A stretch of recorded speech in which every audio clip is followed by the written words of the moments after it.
Welcome to bird media. నేను మీ Pawan Krishnamurthy. Social మీడియాలో మనం ఈ మధ్యన కొన్ని రీల్స్ చూస్తున్నాం కదండి. ఏదైనా ఒక షాప్కి వెళ్ళి బిల్లు పే చేసే టైంలో ఆ క్యూఆర్ కోడ్ స్కాన్ చేయకుండా ఏమార్చి సొంత ఈ స్కానర్ కోడ్ పెట్టేసి ఆ డబ్బులు వాళ్ళ అకౌంట్లోకి వెళ్ళిపోయేలా చేస్తూ ఉంటారు. అఫ్కోర్స్ వాటి మీద షార్ట్ ఫిల్మ్స్ కూడా అనేకం వచ్చాయి. ఈ క్యూఆర్ కోడ్ స్కానర్ అని చెప్పని షాపుల్లో ఒరిజినల్గా షాప్లో ఉన్నటువంటి స్కానర్ తీసేసి వీళ్ళ స్కానర్ పెట్టడం, సౌండ్ మాత్రం అక్కడ వస్తుంది, పేమెంట్ మాత్రం మన అకౌంట్లోకి వచ్చేలా చేయడం, ఇలాగా కొన్ని చోట్ల స్కాములు జరిగాయి. సో ఇలాంటి పద్ధతులు నిజ జీవితంలో కూడా అమలు అవుతున్నాయి. షాపుల్లో చూసాము, లేదంటే ఫలానా ఒక ఒక ఒక చోట జరిగింది, ఒక ఇన్సిడెంట్ జరిగింది కాబట్టి ఇలా వచ్చింది, ఇవి కామన్గా ఉండేవి. బట్ ఇలాంటివి మన నిజ జీవితంలో మనకి జరుగుతున్నాయి, మన మధ్య కూడా అమలవుతున్నాయి అని అనుమానం కలిగించే ఘటన హైదరాబాద్లో వెలుగులోకి రావడం ఇప్పుడు తీవ్ర చర్చకి దారితీస్తోంది.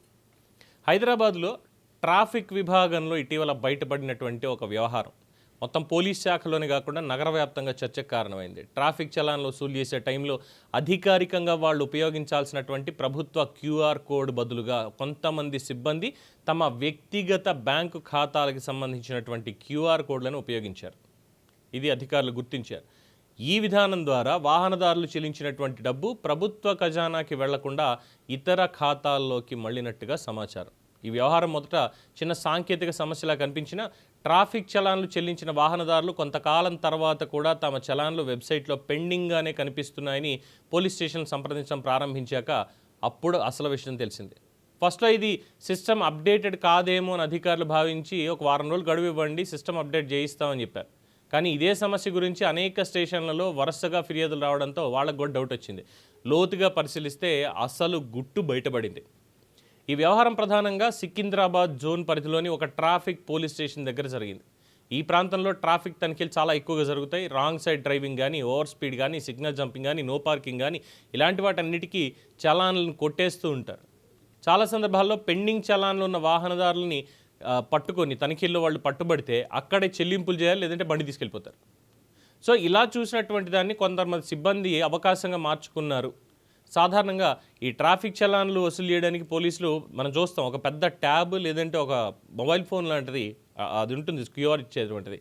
దాంట్లో ప్రభుత్వానికి సంబంధించి అధికారిక క్యూఆర్ కోడ్ ఉంటుంది. దాని ద్వారా చెల్లిస్తేనే ట్రాఫిక్కి ప్రభుత్వ ఖాతాకి వెళ్తాయి మనం చేసేటువంటి పేమెంట్స్. ఏవైతే ఫైన్లు కడతామో, హెల్మెట్ పెట్టుకోలేదనో, లేదంటే రాంగ్ రూట్లో వచ్చామనో, రాంగ్ పార్కింగ్లో ఉన్నాయనో.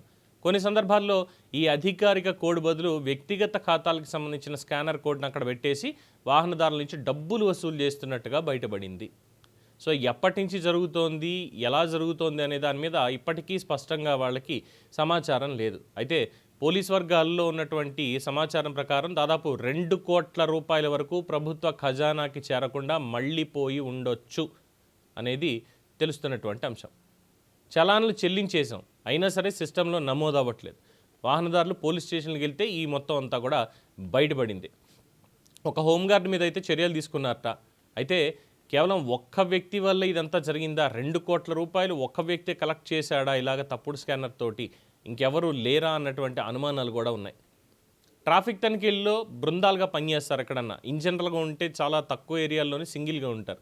అది కూడా చెక్కింగ్ ఉంది అంటే కనుక ఖచ్చితంగా వెనకాల ఒక ఇద్దరు, మధ్యలో ఒక నలుగురు, ఆ ముందు ఒక ఇద్దరు అన్నట్టుగా ఉంటారు. ఇది వెనక నుంచి వెనకే వెళ్ళిపోయే వాళ్ళు ఉంటారు ఒకవేళ చూసి. అలాంటి వాళ్ళని పట్టుకోవడం కోసం మొత్తం ఒక 6 నుంచి 10 మంది ఈ ట్రాఫిక్ సిగ్నల్స్ దగ్గర కాకుండా సపరేట్గా ఎక్కడన్నా చెక్కింగ్ అనేది పెట్టారంటే 10 మంది తక్కువగా ఉండరు. మరి 10 మంది తక్కువగా ఉండరు అనుకున్నప్పుడు అంతమందిలో ఒక్క హోంగార్డ్ మాత్రమే ఇదంతా చేయగలిగాడా? ఈ అనుమానం చాలా ఉంది. సో ఎవరికి తెలియకుండా ఈ వ్యవహారం అంతా కూడా కొనసాగిందా అన్నటువంటి ప్రశ్న కూడా ఎదురవుతోంది.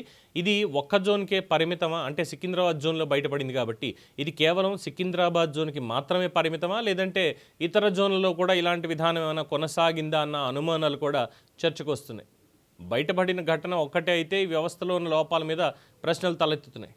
ఇలాంటి వ్యవహారాలన్నీ కూడా ప్రజల్లో పోలీసుల మీద నమ్మకాన్ని దెబ్బతీసే ప్రమాదం కూడా ఉందని అనేక మంది అభిప్రాయపడుతున్నారు.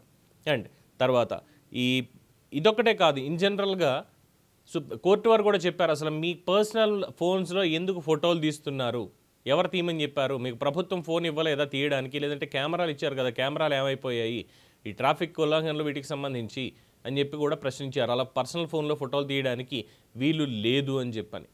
కానీ ఎక్కడ పడితే అక్కడ ఇష్టం వచ్చినట్టు కొంతమంది మాత్రం మా ఇష్టం అన్నట్టుగా చేస్తూ ఉంటారు. ఇది ఎక్కడ అభిప్రాయం పెట్టుకోవాలి ఇంక దాని మీద? అంటే ఎక్కడికి వెళ్ళినా సరే పోలీసులు కట్టమన్నారు, కట్టేసాం. ఆ డబ్బులు ఎక్కడికి పోయి, ఈ 2 కోట్లు ఎక్కడికి వెళ్ళిపోయి మరి? బయటికి తీసుకురాగలిగారా? ఎక్కువ ఆందోళన చెందుతుంది ఇప్పుడు మనమే. ఎందుకంటే చలాన్లు చెల్లించాం, ఇంకా పెండింగ్లోనే ఉన్నాయి. మరి ఇప్పుడు డబ్బు ఎక్కడి నుంచి వస్తుంది మనకి కట్టడానికి? ఆల్రెడీ మనం కట్టేసాం కదా. అంటే ఇప్పుడు ఎవరికి సంబంధించినటువంటి ఫైన్లు ఇది చేస్తారు అనేటువంటి దాని మీదే ప్రభుత్వ నిర్ణయం ఆధారపడి ఉంది. ఈ ఫేక్ స్కానర్కి డబ్బులు చెల్లించిన వాళ్ళు ఆధారాలు చూపిస్తే వాళ్ళ చలానానికి సర్దుబాటు చేస్తున్నారట అధికారులు. ఇది ఇంకో సమాచారం. హైకోర్టు కూడా ట్రాఫిక్ చలాన్ల మీద మార్గదర్శకాలు ఇచ్చింది. బలవంతంగా ఆపి చలాన్లు వసూలు చేయొద్దు అని చెప్పింది. అయినప్పటికీ కూడా బలవంతంగానే ఆపుతాం, బలవంతంగానే వసూళ్లు చేస్తాం.